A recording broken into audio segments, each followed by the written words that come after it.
नमस्कार दोस्तों, आप सभी को हमारे यूट्यूब चैनल एग्ज़ाम रनवे पे हार्दिक स्वागत है। साथियों, तो आज हम लोग पहली पड़ाव की ओर चलते हैं और आज हम भारतीय राज्य व्यवस्था से शुरू करते हैं। तो दोस्तों, हम इस क्रम में भारतीय संविधान, इंडियन पॉलिटी को अच्छे तरह से समझेंगे और इससे पहले हम देखेंगे भारतीय संविधान है क्या? ठीक है, उसके आगे चैप्टर बाय चैप्टर पूरी सिलेबस को आपको कवर किया जाएगा। तो दोस्तों, जो भी बीपीएससी, यूपी पीसीएससी, बीएसएससी या बिहार एसआई, यूपी एसआई या कोई भी अदर एग्ज़ाम का तैयारी करते हैं तो उनके लिए वीडियो वेरी हेल्पफुल होगा। आप लोग कहीं से भी क्लास कर चुके हैं, आपको चीज़ें समझ में नहीं आया तो एक बार इस क्लास को देखिए और अच्छे से इस क्लास को सुनिए, आपको चीज़ें समझ में चल आएगी। दोस्तों, हम इस क्लास के माध्यम से पॉलिटी को रटाने नहीं आए हैं, विषय को समझाएंगे और इस तरह समझेंगे कि आपको ज़्यादातर चीज़ें क्लास में ही याद हो जाए और जब भी आप पढ़ने बैठे तो आपको रिकॉल करने में आसानी हो। तो चलिए पहले हम लोग देखते हैं भारतीय राज्य व्यवस्था। ठीक है, भारतीय राज्य व्यवस्था है क्या? तो भारतीय राज्य व्यवस्था के तहत संविधान को हम लोग पढ़ते हैं। संविधान पहले क्या है? संविधान केवल उन वकीलों का दस्तावेज नहीं है, बल्कि ये जीवन जीने का तरीका है। ठीक है, किसी भी चीज़ के लिए को भी अगर आप पढ़ाई कर रहे हैं तो आपके लिए संविधान भी एक होना चाहिए। संविधान होना चाहिए कि आपका लिमिटेशन क्या है, आप क्या कर रहे हैं, आप कहाँ पहुँचना चाहते हैं, आपका लक्ष्य क्या है, तो वही हमारा संविधान बताता है। ठीक है, अब देखते हैं संविधान है क्या। संविधान है क्या? ये देश का प्राथमिक कानून है, देश का सर्वोच्च कानून है। ठीक है, जैसे पृथ्वी पर सूर्य है वैसे ही देश के लिए संविधान जरूरी है। अगर पृथ्वी पर सूर्य न रहे तो उसका महत्व नहीं हो जाएगा, इसलिए देश में अगर संविधान नहीं रहेगा तो संविधान का देश का कोई महत्व नहीं रहेगा। ये इसकी 4 पिलर है। क्या क्या है? भरोसा एवं सहयोग, सरकार का गठन, सरकार की सीमाएं, नागरिकों की आकांक्षाएं। ठीक है, देखिए ये हमारा संविधान हो गया। संविधान के अंतर्गत कानून आता है और कानून के नीचे विनिमय, जिसके हम लोग सांविधिक आयोग, विधि आयोग, संविधान में जो आर्टिकल में वर्णन होता है उसको संवैधानिक आयोग कहते हैं और जो कानून या संसदीय कानून के माध्यम से या राष्ट्रपति के माध्यम से बनाता है उसको रूल्स रेगुलेशन कहते हैं।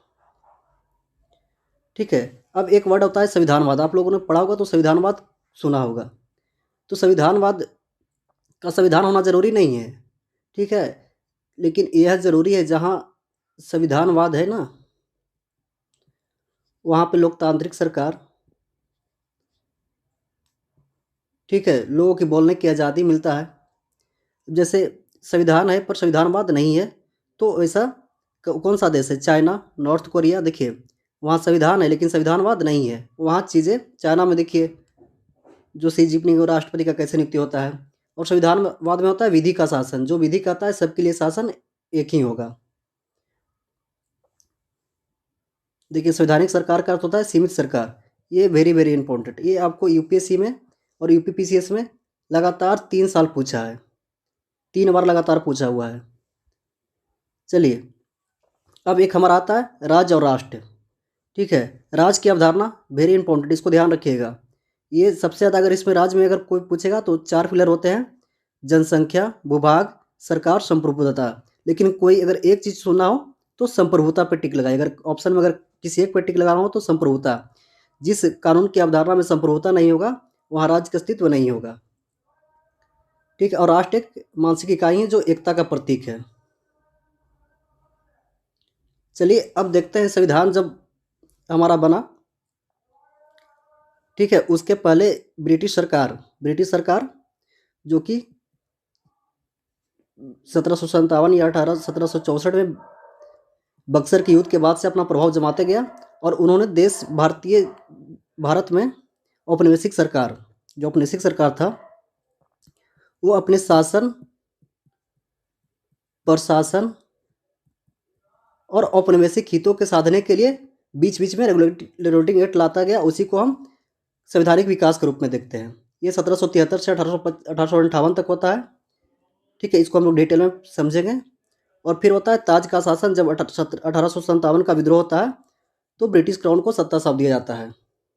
ये 1858 से लेकर के 1947 तक देखने को मिलेगा। तो दोस्तों हम लोग शुरू करते हैं। आप लोग को इस वीडियो भारतीय संविधान से जो मैं पढ़ा रहा हूँ, अगर आप लोग को अच्छा लगे तो हमारे चैनल को सब्सक्राइब जरूर करें, वीडियो को लाइक और शेयर करें। तो हम लोग चलिए आज क्लास के यहाँ से शुरू करते हैं, संवैधानिक विकास से। ठीक है, और जो मैं बताऊँगा उसको ज़रूर आप लोग नोट करते जाइएगा। जो बच्चे नए हैं वो ज़रूर नोट्स बनाएं, और जिनको एक दो बार पढ़ा हुआ है वो अच्छे से वीडियो को सुने, और जब भी आप रिवीजन करें तो वीडियो को बार बार देखें। चलिए, तो पहला मेरा आता है, पहला हम लोग पढ़ेंगे वर्ष 1973 का रेगुलेटिंग एक्ट। ये है क्या रेगुलेटिंग एक्ट, इसके बारे में देखेंगे।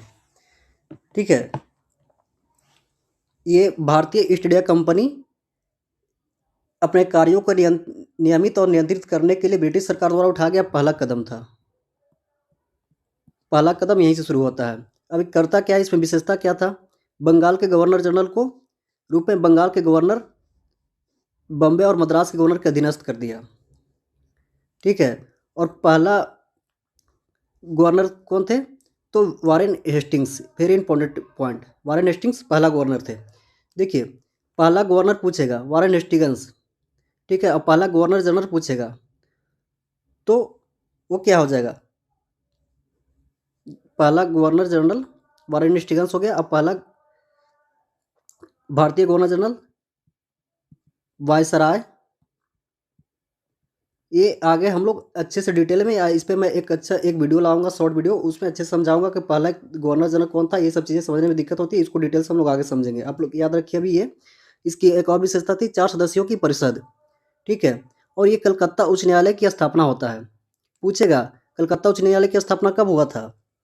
तो कलकत्ता उच्च न्यायालय की स्थापना 1774 में, 1773 रेगुलेटिंग एक्ट के तहत हुआ था। ठीक है, इसके पहले न्यायाधीश थे सर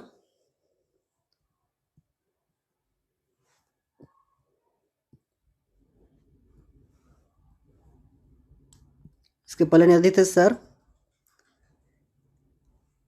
एली एलिजा, ठीक है, इम्पे। इसको ध्यान रखिएगा, वेरी इंपॉर्टेंट टॉपिक से। हालांकि इसमें 3 और सदस्य थे, 3 और सदस्य थे। तो 3 कौन कौन थे? एक थे चैम्बर, 3 सदस्य में एक थे चैम्बर, दूसरा थे आपका लिमेस्टर, और तीसरा थे हाइड्र।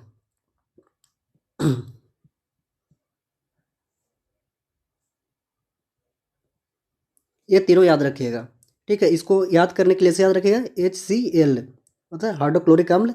ये चैम्बर, लिमेस्टर और हाइड्राइड। तो दोस्तों इसमें मेन पॉइंट आपको याद रखना है, 1774 में कोलकाता उच्च न्यायालय 4 सदस्यीय, और प्रथम न्यायाधीश थे सर एलिजा एम्पे। तो इसके बाद हम लोग देखते हैं 1781 का संशोधन अधिनियम।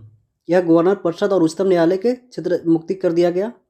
राजस्व मामले को क्षेत्राधिकार से बाहर कर दिया गया। पहले राजस्व मामले इसके अंतर्गत आता था, उसको क्षेत्राधिकार से बाहर कर दिया गया। और प्रांतीय न्यायालयों के बाद appeal governor general in counselling में की जा सकती थी, जो उच्चतम न्यायालय में नहीं है। ठीक है, इसको ध्यान रखिएगा। अब पिट्स इंडिया एक्ट 1784। और दोस्तों जो भी मैं एक्ट पढ़ा रहा हूँ ना, ये आपको बीपीएससी मेंस में टॉपिक पूछता है। हालांकि अदर एग्जाम में नहीं पूछता है मेंस में, लेकिन बीपीएससी मेंस में पूछता है। ठीक है, तो आप लोग जो भी एग्जाम को तैयारी कर रहे हैं ना, ये संवैधानिक विकास आपके लिए जरूरी होता है। कोई भी आप पेपर उठा के देखिए, यहाँ से 1 2 3 क्वेश्चन जरूर देखने को मिलेगा, और चीज़ें यहाँ से ज़्यादा कॉम्प्लेक्स होता है, समझ में नहीं आती है। अब 1784 का पिट्स इंडिया एक्ट में क्या विशेषता थी? तो ये था वाणिज्यिक मामले के लिए निदेशक मंडल, ठीक है, तथा राजनीतिक मामले के लिए नियंत्रण बोर्ड, बोर्ड ऑफ कंट्रोल का गठन किया गया। कंपनी का क्षेत्र भारत में ब्रिटिश अधिकार दिया गया। वेरी इंपॉर्टेंट, ये देखिए PYQ में आपका पूछा हुआ है। ठीक है, कंपनी पर ब्रिटिश सरकार के सर्वोच्च नियंत्रण स्थापित किया गया। अब देखते हैं 1786 का संशोधन अधिनियम। Governor general, commander in chief, तीनों सेनाओं का प्रमुख भी होंगे, और परिषद के निर्णय पर अभिभावी होगा। ठीक है, ये जब लॉर्ड कॉर्नवालिस आता है ना, कॉर्नवालिस को अतिरिक्त शक्ति देने के लिए यह प्रावधान किया गया था। इसको ध्यान रखिएगा।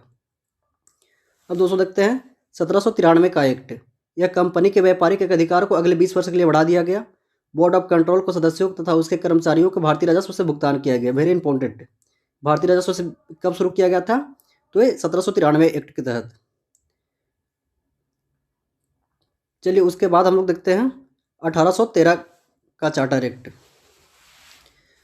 तो यह व्यापारिक अधिकार को समाप्त कर दिया गया। इसको ध्यान रखिएगा, वेरी इंपॉर्टेंट, यहाँ से बहुत बार क्वेश्चन पूछा हुआ है। लेकिन इसको ध्यान रखिएगा, चाय और चीन के व्यापार के साथ एक अधिकार जारी रहा। एक समाप्त करता है 1833 में चाय और चीन के साथ, लेकिन अब यहाँ तक अभी जारी है। भारतीय कंपनी को क्षेत्रों में ब्रिटिश क्राउन के संप्रभुता को दावा किया गया। ईसाई मिशनरियों को भारत में प्रवेश की अनुमति दी गई। Very important. ईसाई मिशनरियों जो था, ईसाई धर्म के प्रचार करने के लिए भारत में आने का प्रवेश की अनुमति दी गई। कब से? तो 1813 चार्टर एक्ट के तहत। पश्चिमी शिक्षा प्रचार के लिए प्रावधान किया गया। अब यहाँ देखिएगा, पाश्चात्य शिक्षा आप लोग पढ़िएगा, तो ये पहला प्रावधान यहीं से किया गया था पाश्चात्य शिक्षा के प्रसार के लिए। और पहली बार शिक्षा पर 20 लाख रुपये खर्च करने का प्रावधान किया गया था। हालांकि हो नहीं पाया था। ठीक है। भारत में कंपनी के क्षेत्र ब्रिटेन के सम्राट और उनके उत्तराधिकारियों के प्रभुता का स्थापित किया गया। ध्यान रखिएगा। चलिए आगे देखते हैं 1833 का चार्टर। बंगाल के गवर्नर जनरल भारत के गवर्नर जनरल बने। पहले क्या था, जो बंगाल के गवर्नर जनरल था, अब उसको भारत के गवर्नर जनरल बना दिया गया। ठीक है, भारत का गवर्नर जनरल बना दिया गया। अब लॉर्ड विलियम बेटिक्स भारत के प्रथम गवर्नर जनरल थे। वेरी इंपॉर्टेंट टॉपिक पॉइंट, इसको ध्यान रखिएगा। लॉर्ड विलियम बेटिक भारत के पहले गवर्नर जनरल बने। कंपनी का वाणिज्य निकाय प्रशासनिक इकाई में परिवर्तन कर दिया गया। तो देखिए, इसी चार्टर के अंतर्गत जो 1813 में हम लोग देखे थे, चीन और चाय से व्यापारिक का अधिकार जारी रहा था, इसको भी यहाँ पे समाप्त कर दिया गया था। तो चलिए आगे देखते हैं 1853 का चार्टर। ये गवर्नर जनरल के पृथक विधायी स्थानीय परिषद की विधायी परिषद की शक्तियां दी गई। भारतीय विधायी परिषद में स्थानीय प्रतिनिधित्व 4/6 प्रतिनिधित्व किया गया। संविदा प्रणाली पर आधारित सिविल सेवा के भारतीयों की खोल दी गई। देखिए, सबसे पहले जो हम लोग सिविल सेवा का एग्जाम देते हैं ना, इसकी शुरुआत 1853 एक्ट के ही माध्यम से शुरू किया गया था, जब भारतीयों के लिए इस क्षेत्र में खोल दिया गया था। और इसमें एक और याद रखिएगा, शिक्षा के लिए 1854 में मैकाले शिक्षा के लिए 1854 में मैकाले समिति का नियुक्त किया गया था।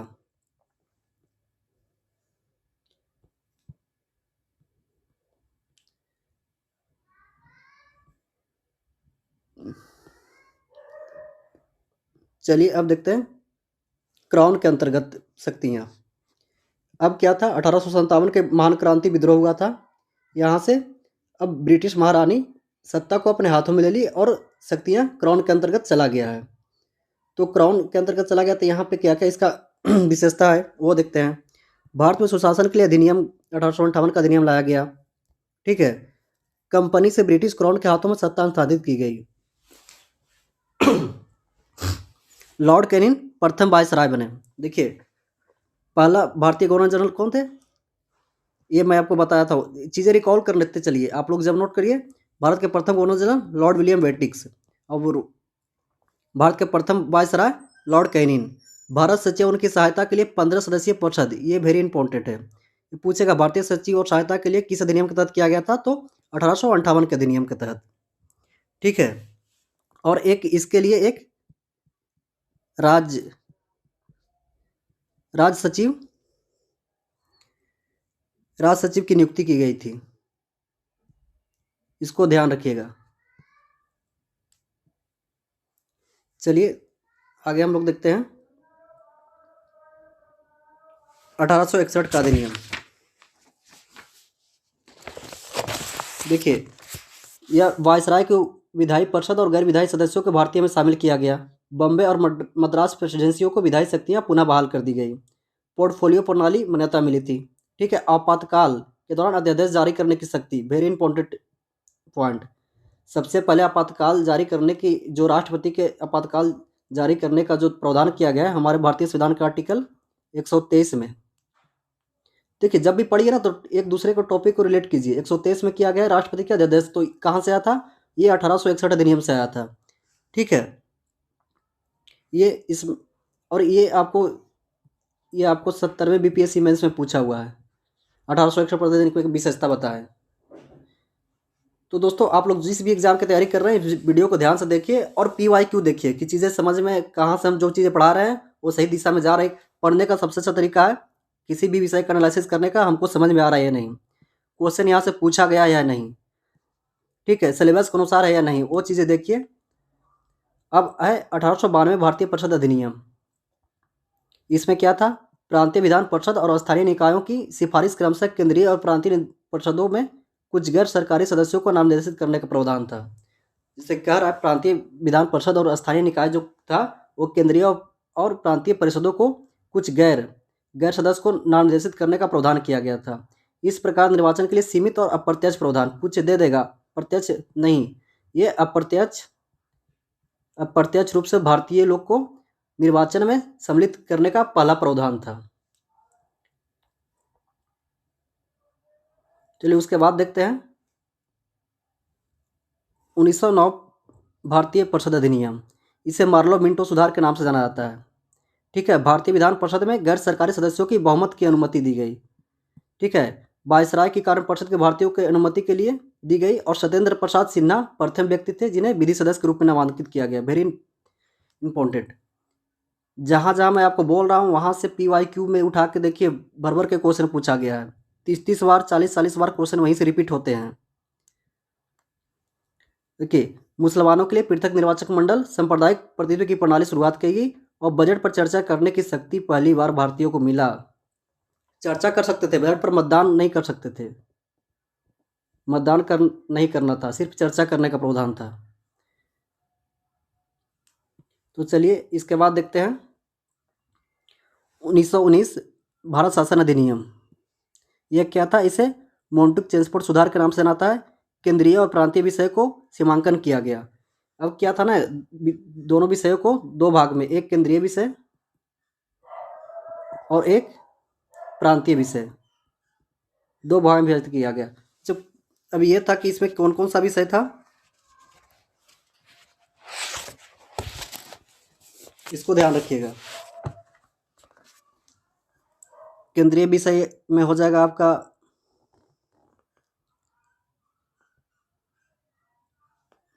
वित्त, बंदरगाह, और प्रांतीय विषय में हो जाएगा कृषि, पंचायत। इसको ध्यान रखिएगा, यहाँ से क्वेश्चन पूछता है।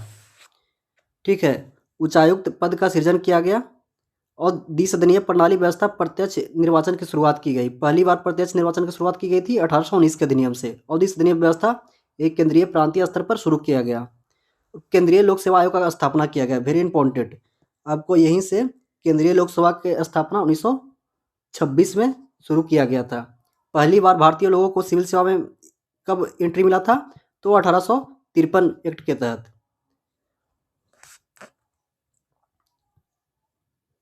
चलिए अब देखते हैं हम लोग भारत शासन अधिनियम 1935। ठीक है, ये अखिल भारतीय संघ की स्थापना का प्रावधान था, हालांकि हो नहीं पाया। शक्तियों को संघ, प्रांतीय और समवर्ती सूची में विभाजित किया गया। वेरी इंपॉर्टेंट, हम लोग अनुसूची पढ़ते हैं ना, 7वीं अनुसूची, वहाँ पे संघ सूची, राज सूची और समवर्ती सूची यहीं से प्रावधान लिया गया था।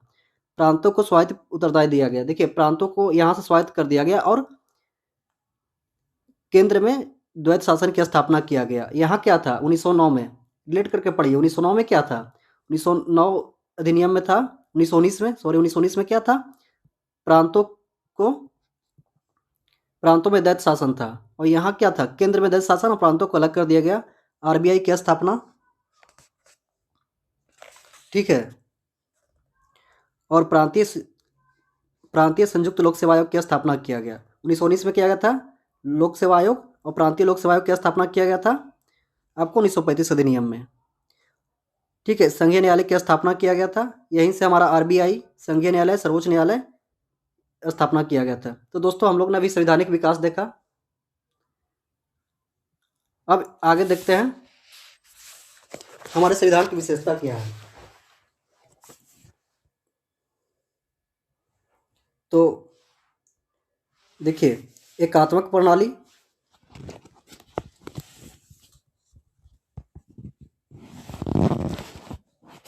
भारतीय संविधान के प्रमुख विशेषता पूछेगा। देखिए, सबसे लंबा संविधान, लिखित संविधान अमेरिका का सबसे पहला संविधान आता है, भारत का सबसे लंबा संविधान है। ठीक है, ब्रिटेन का लिखित है, ये विभिन्न स्रोतों से लिया गया है, भारत शासन अधिनियम 35 से, और संसदीय प्रणाली अपनाया गया है। देखिए, संसदीय प्रणाली किसी भी दो तरीका से किया जाता है, एक अध्यक्षीय प्रणाली होता है, एक संसदीय प्रणाली होता है। अध्यक्षीय जैसे अमेरिका में देखेंगे राष्ट्रपति, राष्ट्रपति वहाँ कार्यपालिका और विधायिका का दोनों का स्वरूप होता है। हालांकि कार्यपालिका विधायिका बहुत लोगों को समझ में नहीं आ रहा, वो चीज़ें मैं डिटेल से बताऊंगा जब संसद पढ़ाऊंगा। और संसदीय प्रणाली भारतीय विशेषता, अब इस संसदीय प्रणाली में दो तरह का से होता है। एक ब्रिटिश से भिन्नता हमारा संसदीय प्रणाली कैसे है। देखिए, भारत का जो संसदीय प्रणाली है संप्रभु नहीं है, मतलब कहने का मतलब जो भारत संसद है वो किसी भी विषय पर तो कानून बना सकता है, लेकिन यहाँ पे सुप्रीम कोर्ट, हाई कोर्ट को ये अधिकार है कि उसकी समीक्षा करे। ठीक है, निर्वाचित प्रमुख होता है, जैसे प्रधानमंत्री निर्वाचित प्रमुख होते हैं। और ब्रिटिश में क्या है, संप्रभु है। ब्रिटिश संविधान के बारे में कहा जाता है कि ब्रिटिश संसद स्त्री के पुरुष और पुरुष को स्त्री छुड़ा करके कुछ भी कर सकती है, और इसका जो सम्राट होता है वंशोन्नत होता है। हालांकि हमारे यहाँ क्या होता है, राष्ट्रपति का निर्वाचन होता है।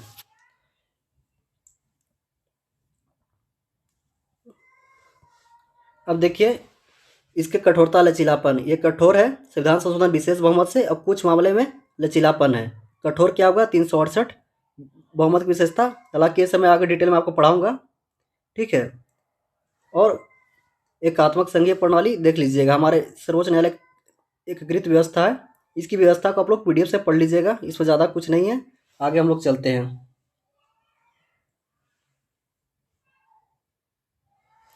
ये संसद की, ये भारतीय संविधान की विशेषता बता रहा है।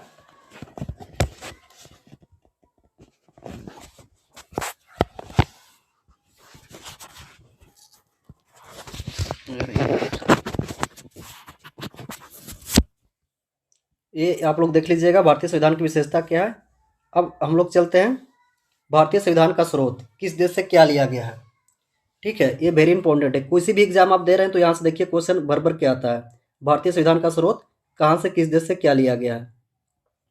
ठीक है, तो पहले देखते हैं हम लोग 1935 अधिनियम से। 1935 अधिनियम से क्या क्या लिया गया है, संघीय सरकार, राज्यपाल का पद, न्यायपालिका, आपातकाल का प्रावधान। देखिए, आपातकाल का प्रावधान लिया गया 1935 अधिनियम से, लेकिन आपातकाल में मूल अधिकार का जो विशेषण होता है वो कहाँ से लिया गया है, वो आपको लिया गया है जर्मनी से।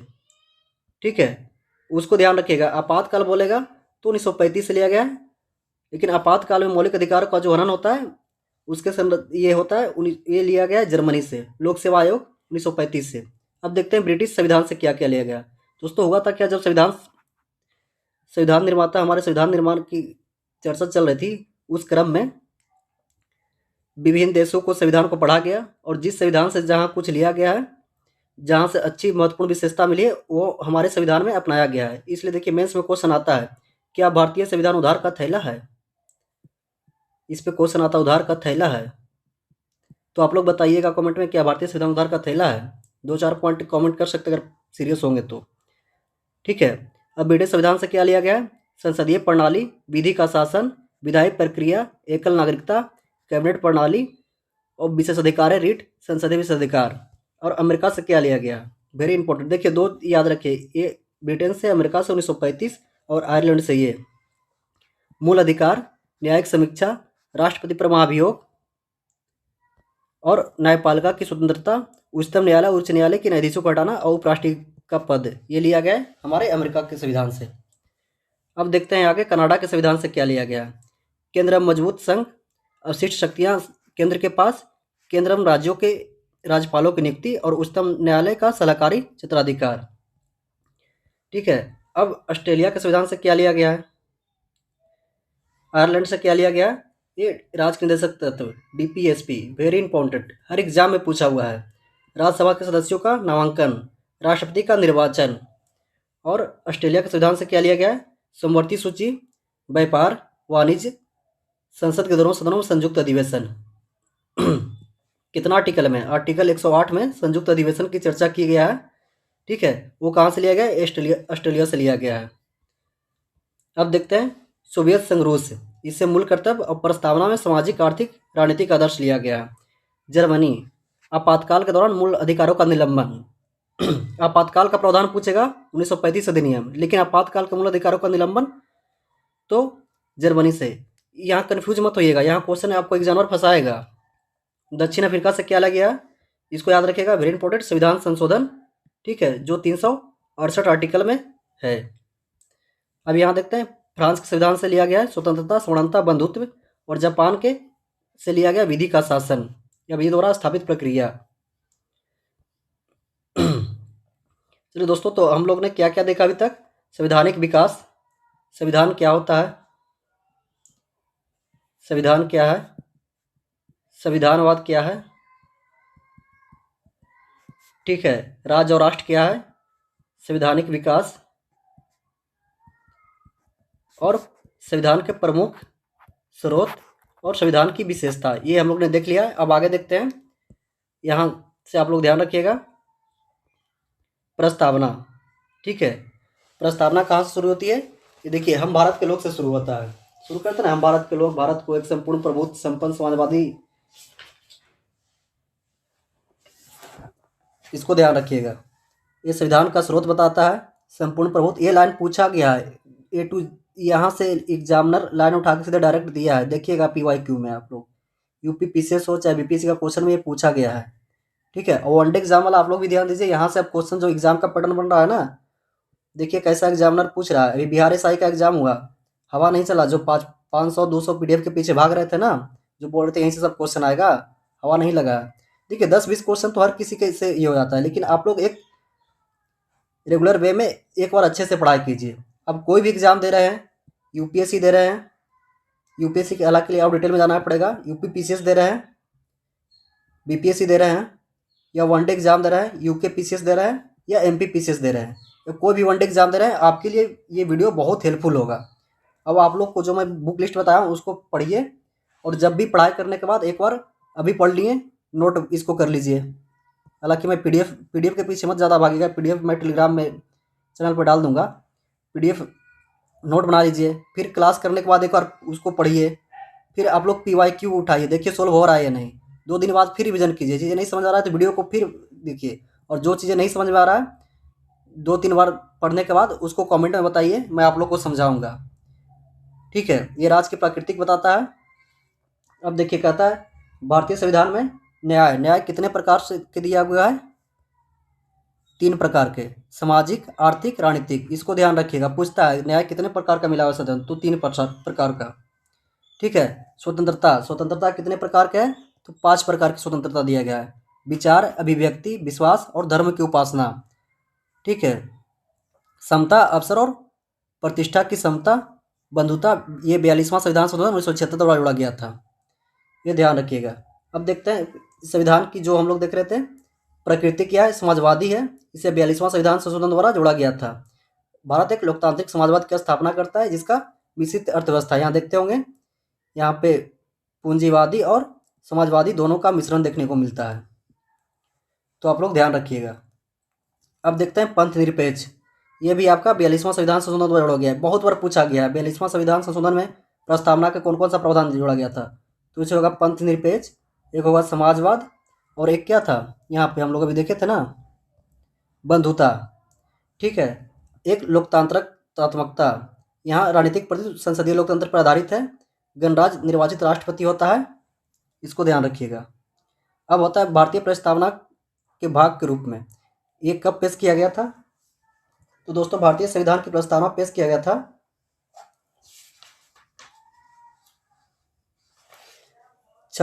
ये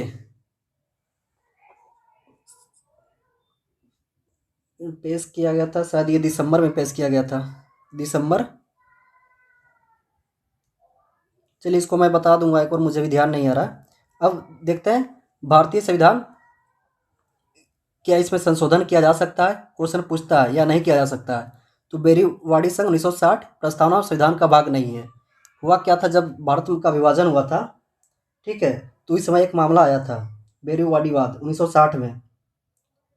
1960 में जब हुआ था तो आप लोग सिलीगुड़ी कॉरिडोर के पास कोई गांव था, वहाँ पे ये था कि वो पाकिस्तान और जब पाकिस्तान उस समय बांग्लादेश था, बांग्लादेश उस समय पाकिस्तान था, तो उसको ज़मीन का अदला बदली।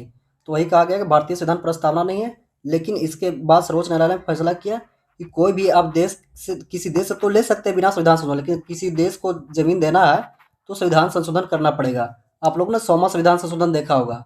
100वां संविधान संशोधन में क्या था, जो बांग्लादेश के हम लोग ने बांग्लादेश और भारत के भूमि हस्तांतरण किया गया था, तो इसीलिए किया गया था। अब केशवानंद भारती 1973 प्रस्तावना संविधान का भाग है, उसमें संशोधन किया जा सकता है, ठीक है, लेकिन संविधान के मूल ढांचे को संशोधन नहीं किया जा सकता है। हालांकि मूल ढांचे के बारे में आप लोग बताऊंगा, आप लोग पढ़ लीजिए। ये फिर वादा था, जिसका संविधान का अंग है, ठीक है। तो दोस्तों, हम लोग ने इस टॉपिक के अच्छे से समझा, और आप लोग को मेरी प्रयास अच्छा लग रहा है तो हमारे चैनल को सब्सक्राइब करें और वीडियो को ज़्यादा से ज़्यादा शेयर करें, लोगों तक पहुंचाइए। जो जो नए मित्र हैं, आप आपके दोस्त हैं, जो लोग तैयारी करना चाहते हैं, चीज़ें समझ में नहीं आती है, तो उन लोग को एक बार शेयर कीजिए। और यहाँ पे बेसिक चीज़ें पढ़ाया जाएगा जो किसी भी एग्ज़ाम के लिए बहुत हेल्पफुल होगा। तो आप लोग कमेंट में एक और क्वेश्चन मैं पूछ रहा हूँ, कमेंट में बताइएगा, जो प्रस्तावना है किसके द्वारा उद्देश्य का रूप में पेश किया गया था, ठीक है, और कब पेश किया गया था, इसको ज़रूर बताइएगा।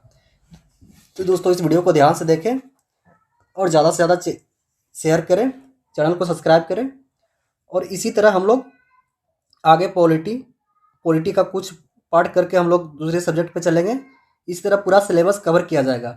देखिए, इस क्लास की विशेषता क्या है, इस क्लास की विशेषता ये है, जो बच्चे तैयारी कर रहे हैं, बहुत वर्षों से तैयारी कर रहे हैं, उनका एग्जाम किसी वजह से रुक जा रहा है, या जो बच्चे ग्रामीण पृष्ठभूमि में या कहीं क्लास कर चुके हैं, उनको चीज़ें समझ में नहीं आया है, या उनको रिवीजन करना है, एक जगह चीज़ें नहीं मिला है। दोस्तों, जब मैं पहली बार बीपीएससी एग्ज़ाम दिया था तो मात्र 2 माह की तैयारी में पीटी निकाला था, ठीक है।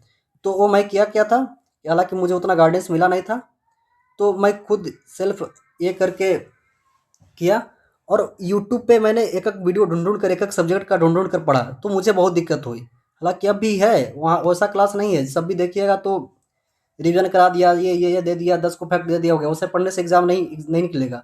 तो मेरा उद्देश्य है कि सभी सब्जेक्ट को टॉपिक वाइज़ टॉपिक अच्छे से पढ़ाया जाए। जो विद्यार्थी मार्गदर्शन के अभाव में, पैसे के अभाव में बड़े संस्थानों में एडमिशन नहीं करा पाते हैं, हालाँकि बड़े संस्थान की आपको सच्चाई पता है, उनके लिए हेल्पफुल होगा। और जो बच्चे वनडे एग्ज़ाम हो या पीसीएस एग्ज़ाम का तैयारी करना चाहते हैं, उनके लिए बहुत इम्पोर्टेंट होने वाला है। तो हम लोग दोस्तों पहले किसी भी टॉपिक का डिटेल से पढ़ेंगे, जैसे हम लोगों ने आज पढ़ा। उसके बाद हम लोग एमसीक्यू के माध्यम से इसका प्रैक्टिस करेंगे। तो आप लोग इस वीडियो को ज़्यादा से ज़्यादा शेयर करें। धन्यवाद।